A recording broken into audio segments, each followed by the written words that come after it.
We've got breaking developments coming in. Gunfire has been seen near Israeli consulate in Istanbul. So, 3 shooters have now been arrested is the latest development. Israeli consulate in Istanbul has come under fire. Remember, Turkey was one of the countries alongside Pakistan who was also trying to negotiate when it came to West Asia crisis. And now Times Now is getting details that sounds of gunfire were heard. This happened near Israeli consulate in Istanbul. 3 shooters significantly have been neutralized. That's the latest update that we are getting from Istanbul. Attackers have targeted the embassy of Israel, at least the consulate of Israel. This incident happened near the consulate. Gunfire was heard, and now we know that 3 shooters have been neutralized in what looks like a gunfire incident. Was it related to the conflict in West Asia? The details yet trickling in from preliminary information. What we know that this place in Turkey, Istanbul, is where this gunfire took place. It happened at an area that was in proximity of Israeli consulate. Gunfire sounds were heard. Presumably, there would have been crackdown, and in this crackdown, now 3 shooters have been neutralized. Mayank, tell us more about what really transpired.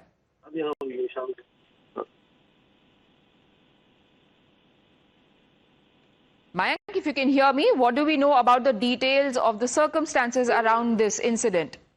Oh, that I think there was some network issue. The news which we are getting is actually both the shooters have been knocked out, and it was a targeted operation which was conducted by these 2 people.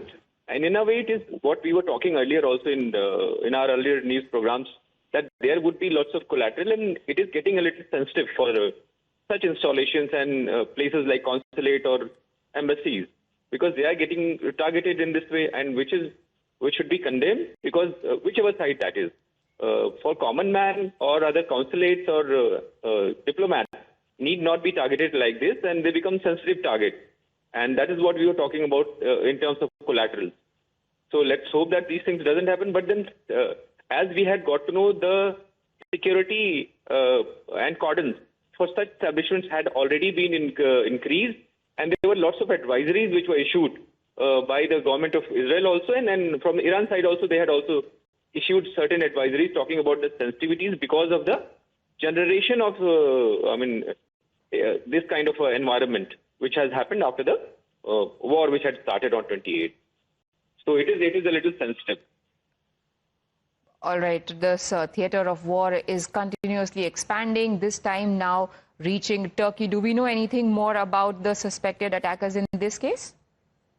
We are still waiting, because no more information was released post that, and once the people who had been killed, they are accounted for, because the agencies which are in Turkey, as we are being told, they had taken action, and they would be accounting for the people who had conducted this kind of an attack on the consulate there. So let's wait for the information which will be coming out officially from the Turkey side, and then we can get to understand the details. But definitely it is a collateral damage which is happening, and targetings which are taking place on the establishments like this. All right, so that's the latest development coming in. Now we have seen an attack taking place near an Israeli consulate. Israel's role in what the way things are going right now also remains extremely crucial, even as we are just 12 to 13 hours away from the conflict, from the deadline that has been set by Donald Trump. Several